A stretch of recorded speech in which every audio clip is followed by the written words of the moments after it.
একটা গাড়ি এসে প্রথম আমার ডাইন সাইড থেকে আপনার চাপ দেয় একটা কারে, এখান থেকে ব্যাগটা নিয়ে যায়, বলে যে মামা ব্যাগটা দিয়ে দেন, কোনো ভেজাল হবে না। আমি আপনার ছোটোবেলা যখন এসএসসি পরীক্ষা দিই, তখন আমার আব্বু বলছিল যে ফেল যদি করো তুমি তাহলে বাড়ি ঢোকার দরকার নেই, আর যদি পাস করো তাহলে বাড়িতে এসো। তো আমি ওই সময় একটু অসুস্থ ছিলাম, একটা পেটে ব্যথা ছিল। তা ওই এক পর্যায়ে আমি একটু নার্ভাস ছিলাম যে আমি মনে হয় ফেল করবো। তো ওই আম্মুর কাছ থেকে 90 টাকা নিয়ে আমি ঢাকা আসি। ঢাকা এসে মনে করেন গার্মেন্টসের চাকরি করি 600 টাকা বেতনে। তারপর থেকে সোয়েটারে ঢুকি, এক পর্যায়ে গার্মেন্টসে আমি সুপারভাইজারও হই। সেখান থেকে গার্মেন্টস আমার ভালো লাগে না। তবে আমি দেশে ওই লেখাপড়ার পাশাপাশি আমি ইলেকট্রিক কাজ শিখতাম, যেটা ভালো লাগতো আমার। তো ওখানে আমি যে এলাকায় থাকতাম তেজগাঁও, ওখানে কাজিম নামে একটা লোক ছিল, উনি সাইনবোর্ডের কন্ট্রাক্টর ছিল। তাও ওনার ইলেকট্রিক মিস্ত্রির দরকার ছিল। তো এক দোকানে বসে চা খাই, তখন উনি বললো যে আমার ইলেকট্রিক মিস্ত্রির দরকার, তুমি যদি যাও যাইতে পারো। তো ওখান থেকে ওই লাইটিং বোর্ডে বাংলালিংয়ের প্রথম লাইট বক্স ওখান থেকে শুরু হয়। তো ওই লাইটিং করতে করতে এক পর্যায়ে আমি ওই তার কাছ থেকেই কন্ট্রাক্টর হয়ে যাই ওই সাইনবোর্ডের। তো সাইনবোর্ডের কন্ট্রাক্টর হওয়ার পরে আমি খুব ভালো কাজ করি, আর্ট সাইনের কাজ করছি আমি, তারপরে ইমেজের কাজ করছি, সাইনিক্সের কাজ করছি, আপনার সাইন বিডির কাজ করছি মহাখালী, অনেক কোম্পানির কাজ করছি। তা কাজ করতে করতে এক পর্যায়ে আমি অনেক উপর হয়ে যাই, আমি সিটি ব্যাংকের এলসি পর্যন্ত হয়ে যায় আমার নামে।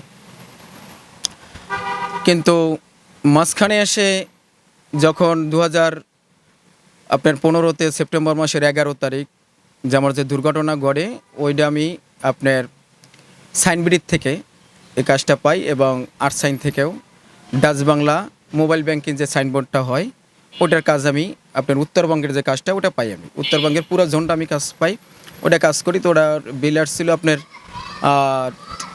18 লাখ টাকার উপরে বিল আসছিল। তো আমি ওই বিলটা উঠাই, আপনার প্রতি মাসে উঠাই বিলটা আপনার মধ্যবাড্ডা ডাচ বাংলা ব্যাংক দিয়ে। কিন্তু ওই বছর আমি বিলটা উঠাইছি, বাসা যেহেতু কামারপাড়া আসছে, জসিমউদ্দিন ব্যাংক থেকে। তো জসিমউদ্দিন ব্যাংক থেকে আমি বিল যখন উঠাইছি, পুরো বিলটাই উঠাই ওখান থেকে আমি তেজগাঁও গেছি। তেজগাঁও পোলাপনের বেতন টেতন দিয়ে সব খরচা দিয়ে আমি আসছি। আমার কাছে আপনার 8 লাখ টাকা ছিল, সর্বোচ্চ 8,80,000 টাকা ছিল। তো ওই একই ব্যাগ, ওই ব্যাগে আবার ক্যামেরাও ছিল, সোনি ক্যামেরা, যে ছবি তোলার ছোটো ডিজিটাল ক্যামেরা ছিল, কারণ সাইনবোর্ড লাগাই ছবি তুলতে হয়।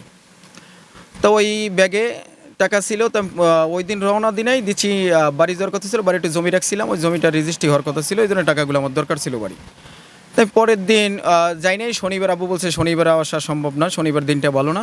তাই রবিবার সকালে রওনা দিচ্ছি। তো রবিবার সকালে আমি রওনা দিচ্ছি, ফার্স্ট ট্রিপে যাবো, এই জন্য আমি বাসা থেকে 6টা বাজে বেরোইছি। তো 6টা বাজে বেরোইছি, আমি কামারপাড়া গোলচক্কর থেকে একটা রিক্সা নিয়েছি। আমি যে এখানে আড়ত আছে, আড়তের ওখানে তো কাঁঠাল গাছ ছিল, আগে অনেক কাঁঠাল গাছ ছিল। তো এক পর্যায়ে ওই রিক্সার একটা গাড়ি এসে প্রথম আমার ডাইন সাইড থেকে আপনার চাপ দেয় একটা কারে, ওই রিক্সাটা সাইডে চলে যায়, এই পেজ দিয়ে কাপড় চাপ দিলে পরে দুই সাইড থেকে দুইজন লোকরা এসে রিভলভার ঠেকায়, অটো মানে ভাইব্রেশন হয় তখন। তো আমার ব্যাগ এখান থেকে ব্যাগটা নিয়ে যায়, বলে যে মামা ব্যাগটা দিয়ে দেন, কোনো ভেজাল হবে না। তো ওখান থেকে ওই ব্যাগটা নেওয়ার পরে আমি গাড়ির নাম্বারটা রাখি, গাড়ির নাম্বারটা এখনও আমার মনে আছে, 3253, ঢাকা 11 3253। তা ওই গাড়ির নাম্বারটা নিয়ে আমি আপনার নিচে আসছিল ডিউটি অফিসার আকবর সাহেব, উনি গাড়ি নিয়ে দাঁড়ানো ছিল। আমরা তো বেরিবাদের রোডে, উনি নিচে 13 নম্বর রোডে, যেটা এখন 13 নম্বর রোড বলা হয়। তো ওখানে তো ওখানকার রাস্তা ছিল না, তো আমি একটু ঘুরে ওনার কাছে আসলাম। তো উনি চিন্তার সময় সিক্কার মারছে, উনি কিন্তু দেখছে, কিন্তু উনি গাড়ি টান দিয়ে গেলে বা সামনে আপনার সুইচ গেটে ট্রাফিক ছিল, তারা যদি চেষ্টা করতো গাড়িটা আটকাইতে পারতো। তবে মাঝখানে একটা কাঁচামালের ভ্যান গাড়ি উনি ধাক্কা দিয়েছিল, কিন্তু আটকাইতে পারে নাই। তো আমি দৌড়েতে গেলাম, যাওয়ার পরে ডিটি অফিসারে বললাম, উনি বললো যে আমার এরিয়া এটা পড়ে নাই। তারপর আমি আবার সুইচ গেট পুলিশ বক্সে গেলাম, পুলিশ বক্সে যাওয়ার না, ঠিক আছে এটা পশ্চিম থানায় হয়েছে। আবার পশ্চিম থানায় গেলাম, ডিটি অফিসার গেল। তো ওখান থেকে আমার একটা নোটিশ দিল। তো ওই নোটিশের লোক ওখানে বললো যে আমার ওই মামলাটা নিছে, যে কাগজটা দিছে, উনি বলতেছে যে আমি এমনি লিখে দিই, আপনার ওরকম মামলা দিলে তো এখন কোনো প্রমাণ নাই, গাড়ির নাম্বার দিচ্ছেন, গাড়ি তো এটা স্যারের গাড়ি, আমাদের নূতন যে ওসি আসছে ওই স্যারের গাড়ি, কিন্তু ওই ওসির নাম্বারটা আমি জানি না।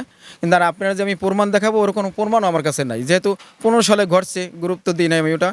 আর আমার মার নাম্বার ছিল, আব্বুর নাম্বার ছিল, ভাইয়ের নাম্বার ছিল, বোনের নাম্বার ছিল, বোনের জামাইয়ের নাম্বার ছিল। ওই নাম্বারে তারা বিভিন্ন পর্যায়ে বিভিন্নভাবে ফোন দিত যে আপনার ছেলেরে থামতে বলেন, সে থানায় যায়, র্যাপের ওখানে যায়, আমরা কিন্তু তারে কিছু বলি নেই, আপনি বেশি থামতে বলেন না, কিন্তু আপনার ছেলেরই খাইয়ে দেবো আমরা। তো এক পর্যায়ে মার কান্নাকাটির কারণে আমি এটা আর নাড়াচাড়া করি না, ওইখানেই থেমে গেছি। কিন্তু আমি এত কষ্ট করে যে উপরে উঠছি, উপরে ওঠার এখন আমার এই পর্যায়ে, এখন আমি ইলেকট্রিক কাজ করি এসির কাছে, এখন এই পর্যায়ে আসার একমাত্রই কারণ আমার ওই চিন্তাই। তার মানে ওই চিন্তায় হওয়ার কারণ হচ্ছে ওই সরকার, কারণ ওই সরকারের আমলেই বেশি চিন্তাই হয়েছে, বেশি রাহাজানি হয়েছে, মানুষ খুন হয়েছে, গুণ হয়েছে, নির্যাতন হয়েছে। তা আমি চাই না যে আর কোনো সরকারের আমলে এই চিন্তাটা হোক, আমার মতো মানুষ নিঃস্ব হয়ে যাক, আমি এটা চাই না, সে যেই হোক। এখন আমি আলহামদুলিল্লাহ মোটামুটি ভালো আছি, যে পর্যায়ে আছি মোটামুটি আলহামদুলিল্লাহ ভালো আছি। কোনো সরকার যদি এটা ফিরিয়ে দিতে পারে বা সে তাকে যদি ধরতে পারে, হ্যাঁ, তাহলে আমি মনে করবো যে এটা হচ্ছে আমার জীবনের সবচাইতে বড় কিছু পাওয়া, বড় ধরনের কিছু পুরস্কার আমি পাইতেছি সরকার থেকে বা বাংলাদেশ নাগরিক হিসাবে, এর চাইতে আর কিছু পাওয়া নেই।